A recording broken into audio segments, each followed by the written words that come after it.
Hey, if you like watching, discussing, and learning about movies, you're in the right place. Welcome to Kadens Movie Club, which is kind of like a book club, but for movies. And today we're announcing the theme and lineup for August. We're living in a time where there seems to be a growing demand for original standalone stories. It seems like franchise fatigue might be a very real thing, as some movies that typically would have done well at the box office have not, and original stories have done very well. There seems to be the sentiment that Hollywood has grown too reliant on existing stories and audiences now want something fresh and new. I think the truth is, audiences have always wanted something fresh and new, but they also like to see stories they know continue, and that's why sequels are nothing new. One of our earliest pieces of recognized and popular literature, the Odyssey, is a sequel. By today's standards, maybe we'd call it a spin-off since Odysseus wasn't the main character in the Iliad, but you get the idea. Akira Kurosawa is credited with having the first numbered sequel with 1945's Senshiro Sugata Part 2. But even earlier than that, the 30s was dominated by Hollywood's B-movie era where you could make a new story with recognizable characters for cheap. Universal's monster franchise became an entire shared universe by the 1940s. And in 1974, The Godfather Part 2 was a benchmark movie that convinced Hollywood and audiences that sequels could actually maintain or even surpass the quality of the original. They could be more than cheap cash grabs. Don't you contact me again,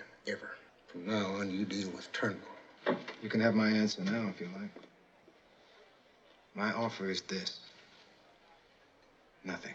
Today, it feels like we've reverted back to that more pessimistic outlook. People tend to roll their eyes at the idea of a sequel because studios have tended to make them whether it's warranted or not. So the question we'll be asking this month in Movie Club is, what makes a good sequel? Is there a valid and artistic way to continue telling a story? And our lineup will be Terminator 2, Judgment Day, The Dark Knight, Paddington 2, Blade Runner 2049, and The Empire Strikes Back. And the good news is, if you've been following along in Movie Club, that means you've watched all of the original movies too, so you should be good to go to watch the sequel. And we'll be starting with Terminator 2 Judgment Day, so let me give you a little intro. T2 was released 7 years after the first movie, which had been a relatively modest success. The Terminator was a lean, effective, low-budget action thriller with an interesting sci-fi twist. It presented some engaging ideas about fate and humanity's existential fears about the future. It had a nice arc for its main character, Sarah Connor. All in all, a pretty solid movie. So why is Terminator 2 considered one of the greatest sci-fi action movies of all time, and one of Hollywood's best sequels?